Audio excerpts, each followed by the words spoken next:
Oh man, you got to hear this wild story about TJ Maguranyanga. Dude's this Zimbabwean guy who's somehow making waves in the NFL, which is crazy because he didn't come from the usual football hotbed. Like most NFL guys come through big college programs or the draft, right? Not TJ. He started way far away in Zimbabwe and South Africa, where American football is basically a myth. So check it.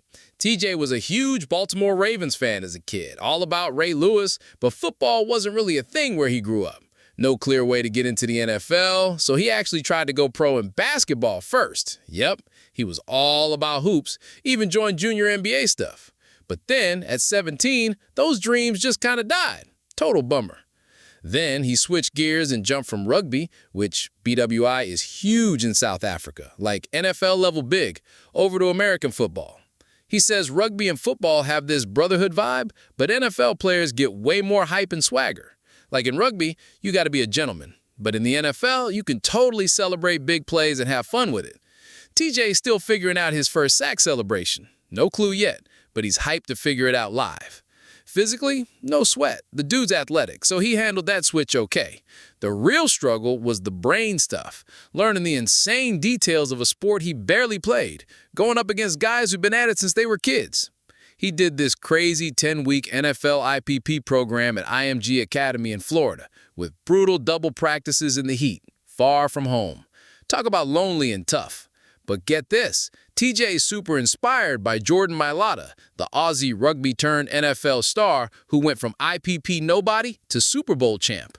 Mailata's story shows that international guys like TJ can really make it big if they grind hard enough. Now, TJ's with the Washington Commanders, and the NFL life is nuts. Long days starting at 6 a.m., non-stop practice, film study, playbook drills. Way more intense than rugby preseason, which wraps earlier. He's loving the support, too. Coaches, vets like Dorrance Armstrong, who mentors him, and even Von Miller, one of the all-time greats, is on the team and super chill about helping him learn. Oh, and his whole family's getting into football now. His little brother, Zachary, wasn't into it until a crazy Ravens-Bengals overtime game kept them up at 2 a.m. Now they're both hooked, watching games and talking strategy. It's like the whole fam's on board, which is pretty dope. TJ knows he's part of something bigger, too.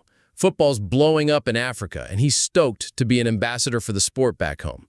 He points out how NBA stars from Africa made basketball huge there, and he thinks the NFL's international player pathway is doing the same for football. More players from Zimbabwe, Botswana, South Africa are coming through now, like the Zambian guy Mapabo Mwanza, who got picked up by the Panthers. Doors are opening, for real.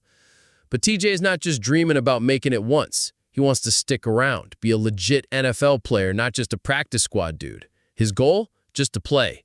Like consistently on a 53-man roster in the next few years, no nonsense, just straight up grinding. So yeah, TJ's this guy from way outside the usual football map, busting his ass, learning fast, making friends, and slowly carving out his spot. It's all about representing for Africa and showing anyone back home that, yeah, you can make it to the NFL even if you're coming from nowhere. Pretty cool, right?